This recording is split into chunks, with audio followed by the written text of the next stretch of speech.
દીકરાને. માણા અઘરો થઈ ગયો છે, માણા હોશિયાર થઈ ગયો છે, ડોક્ટરના ટકા કરી આવે. આ એક જણો ગયો તો ડોક્ટર સાહેબ પાસે. ડોક્ટર સાહેબ પાસે જઈને કે સાહેબ મારે દાંત ખેંચાવો છે, કેટલા રૂપિયા થશે?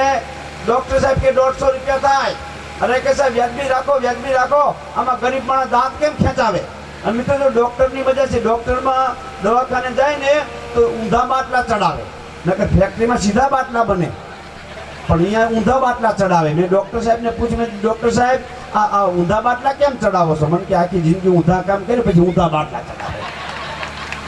બસ પડખે ડોશીમાં 80 વર્ષના હોય, હલશો નહીં નકર નરી નેકરી જશે. આ ડોહાનો જીવ નેકરી જશે આયના.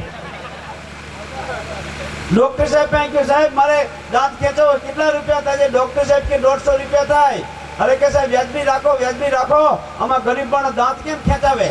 ડોક્ટર સાહેબ કે શાકભાજીની લારી નથી, આ દવાખાનું છે અને 150 રૂપિયા હું એના લઉં છું કે તારા મોઢામાં દવાનું પોતું મૂકવું પડે, ઇન્જેક્શન મારવું પડે, આખું મોઢું બેરું કરવું પડે, પછી કે મારે દાંત ખેંચવાનો હોય. એવું લોકો સાહેબ મારે દવાનું પોતું ન મૂકવું હોય, ઇન્જેક્શન ન મારવું હોય, મોઢું બેરું ન કરવું હોય, ડાયરેક્ટ દાંત ખેંચી લો તો કેટલા રૂપિયા? ડોક્ટર સાહેબ કે તો મફતમાં, ફ્રી ઓફમાં, પણ કે તને તકલીફ થશે, તને પીડા થશે, તું રાડ ઉપાડીશ. અરે કે સાહેબ મોઢામાંથી એક હું શબ્દ ન બોલું, અહીંયા કે હા હા મોઢામાંથી એક રાડ ન પાડું. તે ડોક્ટર સાહેબે તો મોઢું ખુલ્લું કરીને ચીપીથી પકડીને દાંત ખેંચી લીધો, પણ ચેતનભાઈ ઓલો ભોટનો દીકરો મોઢામાંથી એક શબ્દ ન બોલ્યો. ડોક્ટર સાહેબ કે તું તો મરદ માણસ લાગે છે, હું તને 50 રૂપિયા વાપરવા આપું છું. એટલે જબાના ખિસ્સામાં 50 રૂપિયા મૂકીને સાનો માનો બારો નીકળી ગયો દવાખાનાની. પણ હાજે બધા ડોક્ટરોની મીટિંગ હતી, બધા ડોક્ટરો મળ્યા, એટલે દાંતના ડોક્ટરે વાત કરી 27 વર્ષની દવાખાનું ચલાવું છું, પણ આજ જે દર્દી મારા દવાખાને આવ્યો ને, આવ્યો 70 વર્ષની મારી કોઈ દર્દી નથી આવ્યો. મોઢામાં દવાનું પોતું ન મૂકવા દીધું, ઇન્જેક્શન મારવા ન દીધું, મોઢું બેરું ન કરવા દીધું, ડાયરેક્ટ દાંત ખેંચી લીધો, તો મોઢામાંથી એક રાડ ન પાડી, એક શબ્દ ન બોલ્યો. તો એટલે બીજા ડોક્ટર સાહેબ કેટલો લંબુ જાડો કાળો એવો હતો ઈ કે હા સાહેબ ઈ તે કીધું મારા દવાખાને દવાનું પોતું મુકાવી ગયો તો, મેં ઇન્જેક્શન માર્યું તું, મોઢું બેરું કર્યું તું, બહાર બેહવાનું કીધું તું 5 મિનિટ, પણ તમારા દવાખાને આવતો રહ્યો. બોલો, નો પોતા મુકાવવાના પૈસા આપ્યા, નો કહેવાના પૈસા આપ્યા, પૈસા મફત ના કરેલી જતો રહ્યો. હોશિયાર થઈ ગયો, માણસ અઘરો થઈ ગયો, બુદ્ધિના ગાળિયા કરે છે. હા હા, હમણાં તું અહીં પ્રોગ્રામ આપવા માટે આવતો હતો, એક ભાઈ મને કે ગઢવીભાઈ તમે ડાયરામાં જાઓ છો? મેં કીધું હા. તો મને કે આ ડાયરામાં મારી શાયરી ન બોલો, બોલ્યા જેવી હશે તો બોલીશ, નકર પોસણા ગામ છે ભૂકા કાઢી નાખે એવું. હા, બધા છત્રીની સાથે વાળા છે, બધા દિલના ઘાયલે ઘાયલ. મને કે ના, આજના પ્રોગ્રામમાં મારી શાયરી બોલજો. તે મને શાયરી લખીને આપી, મેં આમ વાંચી, ત્યાં લખ્યું હતું કે શામ કા નજારા થા और नदी का किनारा था. भाई भाई, शाम का नजारा था, नदी का किनारा था, क्या आपने गलगलिया था मैंने केवी शायरी लखी है. शाम का नजारा था, नदी का किनारा था और जुल्फे को कंधे का सहारा था. शाम का नजारा था, नदी का किनारा था, जुल्फे को कंधे का सहारा था, मगर नजदीक जाके देखा तो एक सरदार जी ना रहा था. સરદારજીના કંઈક બીજું અવળું સમજો, ભણનો દીકરો ત્યાં ગોટે છેડ્યો. અઘરો થઈ ગયો, માણસ હોશિયાર થઈ ગયો, બુદ્ધિના ગાળિયા કરે. હા હા, હમણાં તો બોલો એક જણાના કૂતરું બટક્યા ભરે, ચેતનભાઈ દાંત કાઢે. જેમ જેમ કૂતરું બટક્યા ભરતું જાય વધારે દાંત કાઢતો જાય. હું જોઈ ગયો, મેં દે ભાઈ આ તારો પગ હટાવી લે, પગ આખો લઈ લે, આ કૂતરું તને બટક્યા ભરે છે, 14 ઇન્જેક્શન લેવા પડશે, તાર દવાખાને જવું પડશે. મને કે ના ગઢવી, પગ નહીં હટાવું. પછી મેં એને પૂછ્યું, મેં તો નહીં હટાવવાનું કારણ કે એ મને કે ગઢવી કૂતરાને દાંતે નથી, કૂતરાને દાઢું નથી, ખાલી પેઢા છે કે મને ગલગલિયા થાય છે. કૂતરા પાસે ગલગલિયા કરાવે. બોલો, એક જણો તો આપણો કૂતરાની પૂંછડીમાં પાઇપ ભરાવે છે. કૂતરાની પૂંછડીમાં બાટકેલો પાઇપ લે. મેં દે મૂર્ખના સરદાર, આ કૂતરાની પૂંછડીમાં પાઇપ ન ભરાવાય, અને એમ કૂતરાની પૂંછડી સીધી ન થાય. એ કૂતરાની પૂંછડી છે, જમીનમાં દાટો તો વાંકીને વાંકી રહે. એ કે મારે પૂંછડી ક્યાં સીધી કરવી છે, મારે તો કે પાઇપ વાંકી કરવી છે. હવે આવા બુદ્ધિના ગાળિયા ભરના દીકરા કરે એને તમે કેમ પોગી શકો? બહુ અઘરો થઈ ગયો માણસ. હા, હમણાં ચેતનભાઈ અમારો પ્રોગ્રામ હતો, કલાકારે એક ભજન ગાયું, બીજું ભજન ગાયું, ત્યાં સામે માજી બેઠા હતા. એ માજીની આંખમાં આંસુની ધાર થઈ ગઈ, આંખમાં પાણી આવી ગયા. એટલે અમારા કલાકારે બીજા 2 વધારે ભજન ગાયા. ત્યાં તો માજી હિપકા ભરવા માંડી ગયા, આંખમાંથી આંસુ જાય, ડૂમો ભરાઈ ગયો. મેં તો માજીને વંદન કર્યા. મેં તો માજી, ભજનમાં તમને કેટલો બધો ભાવ છે, તમારી આંખોમાં પાણી આવી ગયા, તમારી આંખોમાં આંસુ આવી ગયા, ભજનમાં તમે કેટલા બધા લીન થઈ ગયા છો. એ માજી મને કે નાના દીકરા, આમાં ભાવ કે પ્રેમ જેવું કાંઈ નથી, આ તો મને તમારી ચિંતા થાય છે. કેમ મળી અમારી ચિંતા થાય છે? મને કે તમારી ચિંતા એટલા માટે થાય છે કે 2 દિવસ પહેલા મારો પાડો તમારી જેમ ને જેમ કે રાડી પાડી પાડીને મરી ગયો. મને કે તમારું શું થાય છે કે છે એની અમે અમારે કેમ ભજન ખાવા? બહુ હમણાં અમારો કાર્યક્રમ હતો, મેં એટલા બધા જોશ કીધા, કોઈ તાળી પાડે નહીં, કોઈ હસે નહીં. અમે બેઠા હતા ભાઈ, મેં એને કીધું બ્રાહ્મણ અમે આટલા બધા જોશ કીધા, તને હસતા કેમ નથી? મને કે ગઢવી મોંઘવારી કેટલી બધી છે, એટલે હસવામાં તને મોંઘવારી નડે છે? એની બાજુમાં બીજા ભાઈ બેઠા હતા, બ્રાહ્મણ ઈ નો હશે તો કાંઈ નહીં, પણ તમે તો હસો, તમે કેમ હસતા નથી? એ વળી કે ગઢવી મારા ખિસ્સામાં પૈસા નથી. એટલે બધું હસવામાં કઈ પૈસાની જરૂર પડે, હસાય તો ખરું. એની બાજુમાં ત્રીજા ભાઈ બેઠા હતા, ભલામણ ઈ બેનો હશે તો કાંઈ નહીં, પણ તમે તો હસો, તમે કેમ હસતા નથી? એ કે વળી મારા મોઢામાં દાંત નથી. એટલે બધું હસવામાં કઈ દાંતની જરૂર પડે? મને કે હસવામાં જ પડી ગયા છે દાંત. હસવામાં કઈ દાંત પડતા હશે? મને કે હા હા હસવામાં જ પડી ગયા છે. નવસારીના બસ સ્ટેન્ડમાં એક બેન હામું હસ્યો તો કે છે, તો તમે દાંત પડી જાય ને હાથે ભાંગી જાય ભલા માણસ, એવી જગ્યાએ શું કામ હસે છે? પણ મિત્રો શું કરવું, જીવનનું જતન પણ અમારે ઊભું છે આજે અધમતા ને હારે.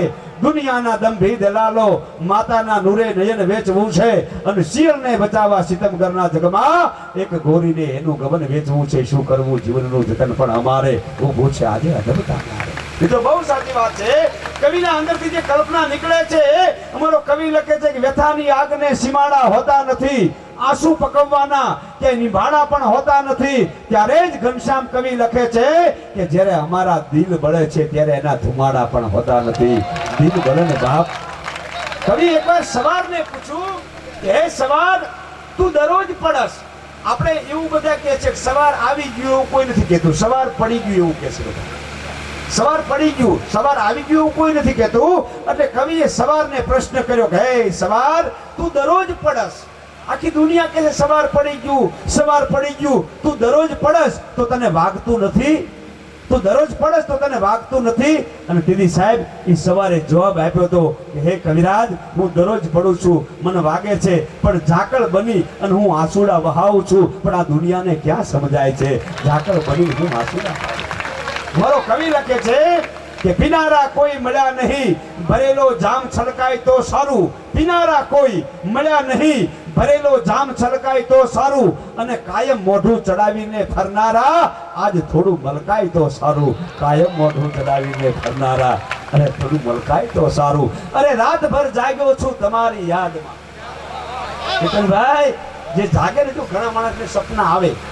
સપના એટલે એક જણો તો બોલો બૂટ પહેરીને હુઈ ગયેલો, હમણાં બૂટ કાઢ નાખ, બૂટ કાઢ નાખ, બૂટ પહેરીને હુવાતું છે. મને કે ના ના, બૂટ પહેરીને જ હુવાનું. પણ મેં બૂટ પહેરીને હુવાય ખરું? મને કે હા હા, મારે ઊંઘમાં રાતે ચાલવાની ટેવ પડી જાય છે.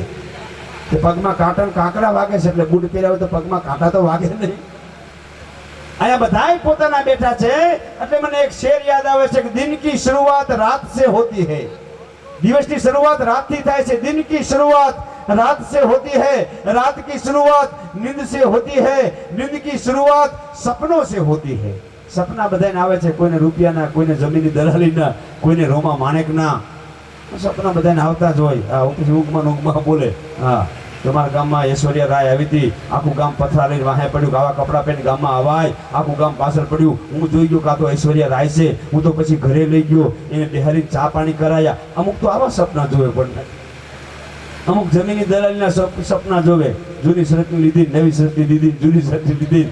दिन की शुरुआत रात से होती है, रात की शुरुआत नींद से होती है, नींद की शुरुआत सपनों से होती है, सपनों की शुरुआत अपनों से होती है, और अपनों की शुरुआत आप सबसे होती है. बराबर પોતાના બેઠા છે. એક મારે માનો પ્રસંગ મિત્રો કેવો છે, ખોડિયારને એના ચરણોમાં મળ્યા છે, એનો પ્રતિષ્ઠા મહોત્સવ છે, અને ખોડિયારના ગુણગાન ગાવા છે, હરિબાવાના પણ ભજનો આથી ગાવા છે, એ પણ આપણે પ્રસંગો પણ રજૂ કરવા છે.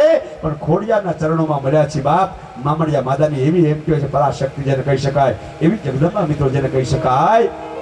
માથી કોઈ મોટું નહીં જળધર કે જગદીશ, સૌ નમાવે શીશ તો અંબા આગર હાલિયા. અરે માથી કોઈ મોટું મા તત્વ કોને કહી શકાય?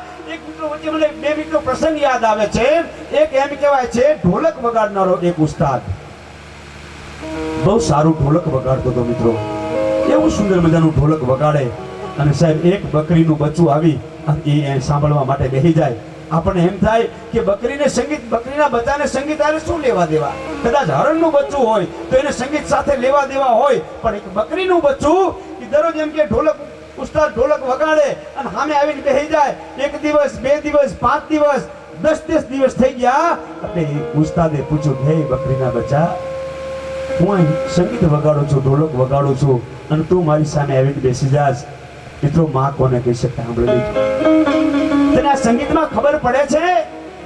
સાહેબ બકરીના નાના એવા બચ્ચાએ જવાબ આપ્યો હતો કે મને સંગીતમાં કાંઈ ખબર પડતી નથી, હું સંગીત તારું એમ કહેવાય છે મને સમજણ પણ નથી પડતી, પણ હું એટલા માટે આવું છું કે તારા ઢોલક ઉપર એમ કહેવાય છે કે જે ચામડાની પડ્યું છે ને એ મારી માના ચામડામાંથી બનાવેલું છે, તું ઢોલક વગાડશ ને એટલે મારી માનો મને થડકારો યાદ આવે છે, એટલા માટે હું અહીં સાંભળવા માટે એ મિત્રો માં શબ્દ છે. અને એ ખોડિયાર એમ કહેવાય છે 18 પાદરના ધણી, એમ કહેવાય છે ગોહિલવાડને 18 પાદર આપી દીધા હોય. જ્યારે મિત્રો ભારતનો ધર્મ ધુજો છે ત્યારે બાપ એ રાજપૂતોને કે રાજાઓને સહાય કરવા માટે શક્તિ આવી છે. ભલા માણસ તો સત્ય હકીકતનો પ્રસંગ છે. જુનાગઢ વિચાર કરો મિત્રો, અને એ જુનાગઢના એમ કહેવાય છે એ દરબારને 21 રાણી હતી અને જે 22મી રાણી હતી, વિચાર કરો ખોડિયારની તાકાત શું છે. એ જુનાગઢના રાને 21 રાણી હતી, 22મી રાણી હતી સોમલદેવ પરમાર, એ રાજપૂતાણી ક્ષત્રિયાણી, પણ સાહેબ એમ કે 21 રાણી અને સંતાન નહોતું, અને આજે 22મી રાણી સોમલદેવ પરમાર આવ્યા અને એને એમ કહેવાય છે ઉદરની માલિકો બાળક કર્યું. સમાચાર બધે ખબર પડી ગઈ કે બાળકનો જન્મ થવાનો છે. સાહેબ 21 રાણીઓને પેટમાં તેલ રેડાણું બળતરા થઈ. શક્તિ કોને કહી શકાય, ખોડિયાર કોને કહી શકાય, વાત કરવી છે. ખોડિયારના દરબારમાં બેઠા છે એટલે વાત કરવી છે. અને એમ કહેવાય છે 21 રાણીઓને પેટમાં તેલ રેડાણું કે આ તો હવે માનીતી થઈ જશે, અમે અણમાનીતી રહેશું. અને સાહેબ એ વખતે એક તાંત્રિક માણસને બોલાવી અને એમ કહેવાય છે એક બળદના પૂતળું બનાવી અને જમીનની માલિકો મિત્રો દાટી દીધું. અને વિચાર કરો મિત્રો, પ્રસૂતિની વેદના ઉપડે છે, 18 મહિના થઈ ગયા સાહેબ, બાળકનો જન્મ થતો નથી. પછી ઈ સોમલદેવ પરમાર એમ કહેવાય છે ઈ દરિયો પૂરવા માટે ઈ જાતા હોય દ્વારકાની માલિકોર અને એક ગાંધી ગીરની માલિકોર, ઈ એમ કે 2 ઘોડેસરો આગળ છે 2 ઘોડેસરો પાછળ છે, બગવેલની માલિકોર એમ કહેવાય જાય છે.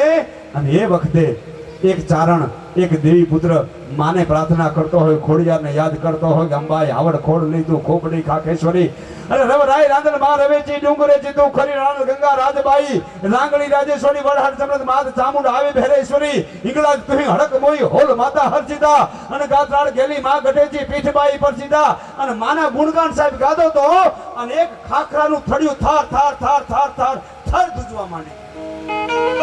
એ રાણી જોઈ ગયા, એ રાણી એટલી વાત કરી કે આ ચારણ ગુણગાન હે મીરા કહે કે એવા વરને શું કરું,